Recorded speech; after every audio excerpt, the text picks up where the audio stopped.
Dit weekend wordt de Great Bird Backyard Count georganiseerd. Wereldwijd. 160.000 mensen doen daaraan mee. En Stinapa heeft wat reclame gemaakt dat we op Bonaire ook in onze achtertuin gaan kijken. Dus we hebben een soort proefvogeltelling. Vanaf 3 komen allerlei vogelaars of gasten die zijn aan het fotograferen of aan het kijken wat voor vogels in deze tuin zitten. En doet Stinapa dit veel of is het gewoon de eerste keer? Wat die vogeltelling betreft, die tuinvogeltelling, dat doen we voor de eerste keer dat we dat stimuleren. Maar sinds een jaar of sinds een aantal jaren stimuleren we ook doen we heel veel aan vogels. Elke maand hebben we een vogelexcursie. Morgen doen we alweer een vogelexcursie bij LVV en de rioolzuivering. En ik denk, je ziet ook dat toeristen en ook bewoners van Bonaire geïnteresseerd zijn in vogels.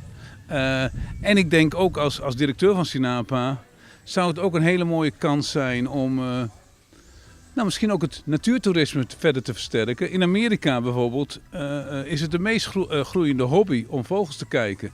Dus ik denk ook van Bonaire is een duik- en een snorkeleiland. We hebben een fantastisch mooi koraal. Maar we hebben ook heel veel mooie natuur. Nou, bijvoorbeeld in het Washington Slagbouwpark. Maar ook gewoon overal om vogels te kijken. En het mooie bijvoorbeeld, één bijzondere vogel. Nou, de flamingo is natuurlijk heel mooi.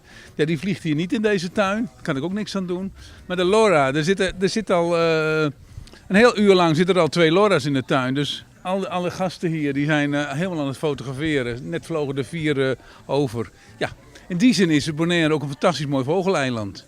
En dat kunnen we denk ik ook heel goed promoten. Natuur beschermen en combineren met natuurtoerisme. En gaat u nog meer van deze excursies doen, ook voor andere dieren of alleen voor vogels? Wij doen ook al eens excursies in het koraal, met vissen en dergelijke. Ik denk dat het ook heel leuk is dat mensen, en dat hoeft niet Stinapa te doen, maar ik weet dat hier in Rincon men een plantenexcursie doen over de medicinale werking van planten. Dus ik denk deze toeristen op Bonaire zijn geïnteresseerd in natuur. En als we dat meer kunnen aanbieden, nou, dan denk ik dat dat een hele goede manier is voor het toerisme van Bonaire. En tegelijkertijd dat we het heel belangrijk vinden dat we die natuur beschermen. En daarom doet Stinapa dit. Heeft u nog iets te vertellen aan de viewers?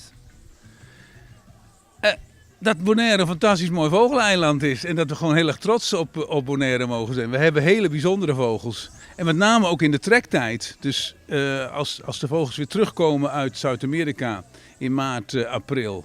En in de herfst, oktober, november. Bijvoorbeeld de shorebirds en dergelijke, de steltlopers. Daar is Bonaire het mooiste eiland van de Caribbean van. Dus daar kunnen we trots op zijn. En dat kunnen we ook onze bezoekers laten zien.